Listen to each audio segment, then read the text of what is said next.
Evan Barker is a former DNC volunteer who quit the party and voted Trump. How are you doing, Evan? Hi, Jesse. How are you? I'm fine. I'm probably a little better than you are, but that's okay. Why did you quit the Democrat Party and vote Trump? I mean, honestly, I saw this coming a mile away. When I was at the DNC, I saw what they were selling, and like most of America, I didn't want to buy it. The people on The View and all of the media elites right now who are saying that Kamala Harris ran a perfect campaign are completely deluding themselves. This was not a perfect campaign. This was anything but. She trotted Liz Cheney all across the Rust Belt. She completely misunderstood the pain that the American people are going through right now with the economy, and she never addressed those concerns. That's why the Democratic Party is lost.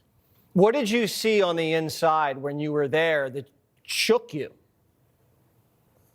I mean, I saw a lot of things. So I've worked in Democratic politics, too, for a very long time. And, you know, over the last 8 years, I've seen a party that has just moved further and further away from the working class people of this country. And, you know, Bernie Sanders has come out and he said this. I wish he had done it before the election.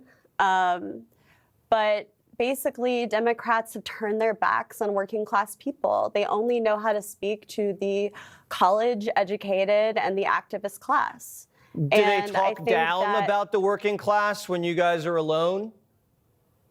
Absolutely. You know, I'm originally from Kansas City. I'm from the middle of the country.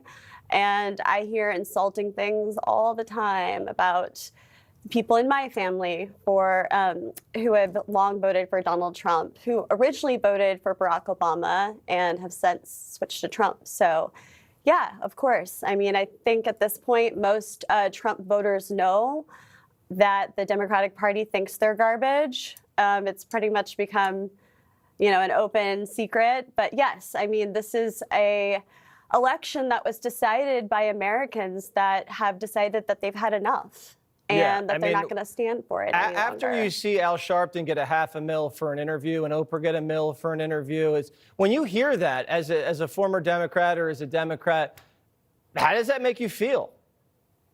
It's absolutely disgusting. You know, I mean, Donald Trump was out there speaking to the American people every single day. He was giving them real policy changes that could actually impact their lives. No tax on tips, you know, no tax on overtime, no tax on Social Security. My grandmother right now in Missouri, she's somebody who voted for Barack Obama and has now voted for Donald Trump twice. You know, she lives off of her Social Security check, Jesse. She has had to cut down the amount of meals that she has every day because groceries have gotten so expensive. You know, when people when this is their reality, and then you've got a candidate that goes out there with Oprah Winfrey and Al Sharpton and is paying all these celebrities millions of dollars, it's like the American people could see through that.